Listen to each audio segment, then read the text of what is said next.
যখন মাইয়েতকে কবরে শোয়ানো হয় তখন সে তাকে দাফন করে যাওয়া ব্যক্তিদের হাঁটার খসখস আওয়াজ শুনতে পায়।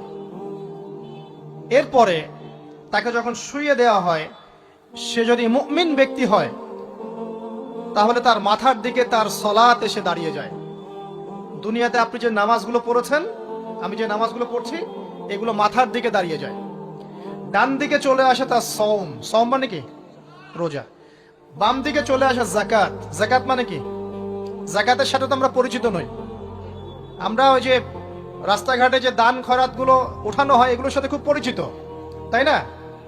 তারপরে পায়ের দিকে চলে আসবে তার আত্মীয়তার সম্পর্ক রক্ষার ইবাদত, তার এই যে অন্যান্য দান সদকা, তার নফল আমল, তার তাসবিহ তাহলিল, তার কোরআন তেলাওয়াত ইত্যাদি পায়ের দিকে চলে আসবে। এখানে একটা হাদিস এসেছে, সূরাতুল মুলক যে ব্যক্তি রাতের বেলা তেলাওয়াত করবে, কোন সূরা ভাই? তাবারাকাল্লাযী বিয়াদিহিল মুলক ওয়া হুয়া আলা কুল্লি শাইইন কাদির। এই সূরা যে ব্যক্তি রাতের বেলা করে তেলাওয়াত করবে, ইনশাআল্লাহ সূরা মুলকও কবরে তার সাথে থাকবে এবং কবর আযাব থেকে সূরা মুলক তাকে বাঁচাবে ইনশাআল্লাহ। আমি বুঝাচ্ছি যে কি অবস্থাটা হবে। এবার দুজন ফেরেশতা মাথার দিক থেকে আসবেন, আসতে চাইবেন, সালাত বলবে এখান দিয়ে আসা যাবে না, এদিক দিয়ে আসা যাবে না। ডান দিক দিয়ে আসতে চাইবেন, এদিক দিয়ে আসা যাবে না। বাম দিক দিয়ে আসতে চাইবেন, যাকাত বলবে এদিক দিয়ে আসা যাবে না। পায়ের দিক দিয়ে আসতে চাইবেন, আমলগুলো বলবে এদিক দিয়ে আসা যাবে না। তখন যাই হোক, তারা আসবেন। এটা কথা কি? এটা কথাটা হচ্ছে যে সলাতের গুরুত্ব, মানে সে সলাত আদায় করেছে, সে আমার হক আদায় করেছে, আমি তার পক্ষে আছি, এটা পক্ষে বুঝাচ্ছে। রোজা বলবে আমি ওর পক্ষে আছি, তাকে আপনি কোনো শাস্তি দিবেন না, আমি তার পক্ষে আছি। আপনারা দুজন তাকে শাস্তি দিবেন না, আমি যাকাত তার পক্ষে আছি, এটা পক্ষে থাকার কথা। তারপরেও তারা আসবেন, চোখগুলো হবে নীল এবং কালো বর্ণ, নীলাপ চোখের কালো। মুনকার নাকি? উঠে বসিয়ে দেওয়া হবে। এবার তিনটা প্রশ্ন। প্রথমে প্রশ্ন হচ্ছে কি, মান রব্বুক, তোমার রবকে? তখন মুমিন বান্দা বুক ফুলিয়ে বলবে রব্বি আল্লাহ, আমার রবকে। তারপরে প্রশ্ন হয়ে যাবে মা দিনুক, তোমার দিন কি ছিল? মুমিন বান্দা উত্তর দিবে কি, দিনই আল ইসলাম, আমার দিন ছিল ইসলাম। এখানে শুনে রাখেন, পৃথিবীতে যারা ইসলামকে পরিপূর্ণ রূপে পালন করবে তারাই এই উত্তর দিতে পারবে ইনশাআল্লাহ। যারা ইসলামকে ঠাট্টা বিদ্রুপের হাসি তামাশার পাত্র বানিয়েছে, মন চাইলে কিছু করি, মন চাইলে কিছু করি না, সহজগুলো একটু আমল করি, বাকি কিছুর আমল ধারি না, হ্যাঁ, নামাজ পড়ি, সুদ ছাড়তে পারি না, ঠিক আছে, বছর বছর ওমরা করি, এদিকে ঘুষ দুর্নীতি ছাড়তে পারি না, ইসলামকে ঠাট্টা তামাশার পাত্র বানিয়েছে, এরা কোশ্চিন কালে উত্তর দিতে পারবে না মা দিনুক, দিনে পরিপূর্ণরূপে ইসলামে প্রবেশ করতে বলেছেন আল্লাহ রাব্বুল আলামিন। যারা পরিপূর্ণরূপে ইসলামে প্রবেশ করবে এবং ইসলামের প্রতিটা মৌলিক বিধান মেনে চলবে, ইনশাআল্লাহ তারা এর উত্তর দিতে পারবে। এরপরে আসবে তৃতীয় প্রশ্ন, নবী সাল্লাল্লাহু আলাইহি ওয়াসাল্লামকে দেখানো হবে। যখন দেখানো হবে তখন সূর্য যখন ডুবে যায়, যে দৃশ্যটা আমরা দেখতে পারি না, ওই দৃশ্যটা ভেসে উঠবে এবং মুমিন বান্দা অস্থির হয়ে যাবে, বলবে আমাকে ছেড়ে দাও, আমি নামাজ পড়বো। সুবহানাল্লাহ। তার কারণ তার কাছে মনে হবে যে আসরের ওয়াক্ত হয়ে গেছে, আসরের ওয়াক্ত হয়ে গেছে, আসরের ওয়াক্ত চলে যাচ্ছে, আমাকে নামাজ পড়তে হবে। চিন্তা করেছেন? ওই যে একটা হাদিস আছে না, যে 7 শ্রেণীর মানুষকে আল্লাহ রাব্বুল আলামিন আরশের ছায়া দিবেন। তার মধ্যে এক শ্রেণীর মানুষকে, যার অন্তর মসজিদের সাথে ঝুলে থাকে, তার মন মসজিদের সাথে ঝুলে ছিল, এই সূর্য ডুবে গেল বলে আমাকে ছেড়ে দাও, আমি নামাজ পড়তে যাব। তখন ফেরেশতারা বলবেন তোমাকে নামাজ পড়তে দেয়া হবে, তবে তার আগে তুমি এর উত্তর দাও। কি উত্তর? এই ব্যক্তির দিকে তাকাও। তখন নবী সাল্লাল্লাহু আলাইহি ওয়াসাল্লামকে দেখানো হবে, সাল্লাল্লাহু আলাইহি ওয়াসাল্লাম দরুদ পড়বেন। বলা হবে যে এই ব্যক্তির সম্পর্কে তোমার কি ধারণা? মান হাযা রাজুলু বুইসা ফীকুম, এই ব্যক্তি কে, যাকে তোমাদের কাছে পাঠানো হয়েছিল? মুমিন ব্যক্তি নির্দ্বিধায় বলে দিবে যে তিনি হচ্ছেন আমার নবী মুহাম্মদুর রাসূলুল্লাহ সাল্লাল্লাহু আলাইহি ওয়াসাল্লাম। দেখুন, পৃথিবীতে যে বা যারাই নবী সাল্লাল্লাহু আলাইহি ওয়াসাল্লামের সুন্নতের উপর আমল করবে, ইনশাআল্লাহ সে তার উত্তর দিতে পারবে। দুনিয়াতে যারা নবীর সুন্নতের 5 পয়সা পরোয়া করছে না, তার আদর্শের 5 পয়সা দাম দিচ্ছে না, তারা কোশ্চিন কালে উত্তর দিতে পারবে না। নাম হতে পারে আব্দুর রহমান, আব্দুর রহিম, নবীর সুন্নতের ধার ধারে না, তারা উত্তর দিতে পারবে না। নবীর সুন্নতের গুরুত্ব কত গভীর, এটা আমাদেরকে এখান থেকে বুঝতে হবে। তাই প্রিয় যুবক ভাইরা, মুসলিম ভাইরা, আমাদের জীবনটাকে নবীর আদর্শ এবং সুন্নতে ঢেলে সাজাতে হবে। সকাল থেকে সন্ধ্যা পর্যন্ত প্রতিটা কাজ করব কার তরিকায়?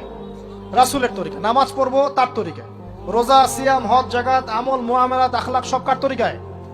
নবী সাল্লাল্লাহু আলাইহি ওয়াসাল্লামের তরিকা অনুযায়ী ইনশাআল্লাহ। আল্লাহ পাক তৌফিক এনায়েত করুন, আমিন। এবার ফেরেশতা দুজন জিজ্ঞাসা করবেন অবাক হয়ে যে তুমি কিভাবে এটা জানলে? তুমি কিভাবে এই তিনটা প্রশ্নের উত্তর দিতে পারলে? কারণ বেশিরভাগ মানুষ তো উত্তর দিতে পারবে না, বেশিরভাগ মানুষই এই উত্তর দিতে পারবে না।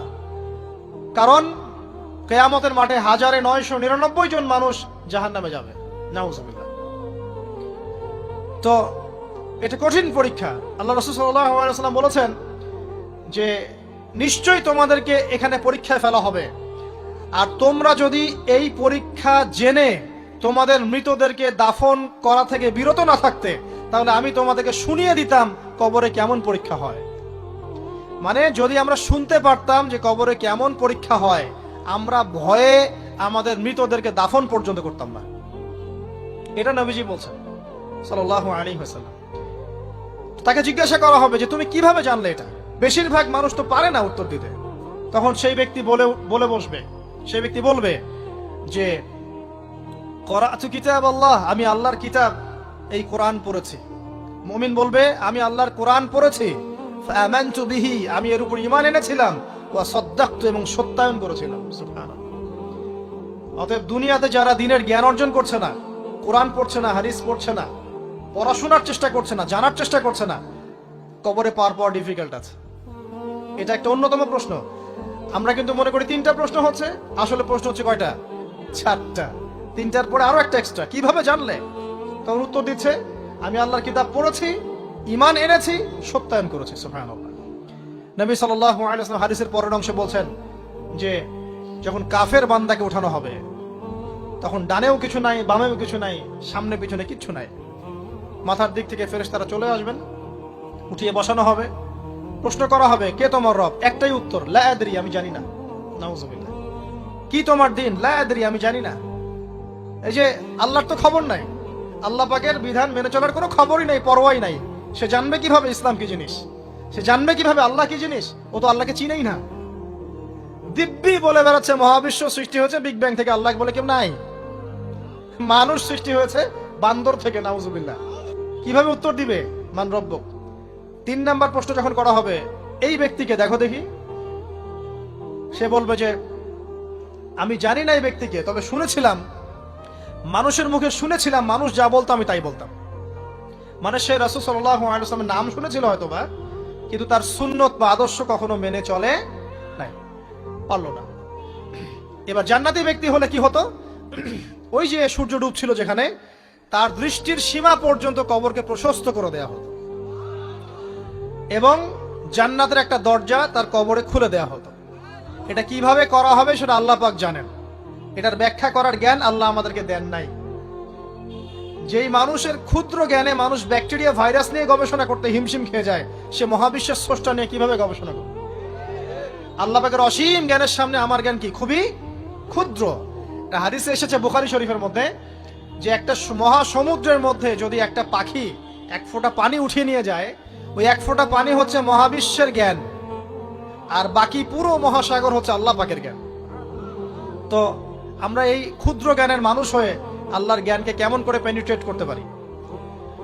তো আল্লাহ পাক জান্নাতের দরজাগুলো খুলে দিবেন, একটা দরজা খুলে দিবেন, সেখান থেকে বাতাস আসবে, জান্নাতের নাজ নেয়ামত উপভোগ করতে থাকবে, এবং তার রূহটাকে সবুজ রঙের পাখির আকৃতিতে জান্নাতে রেখে দেওয়া হবে।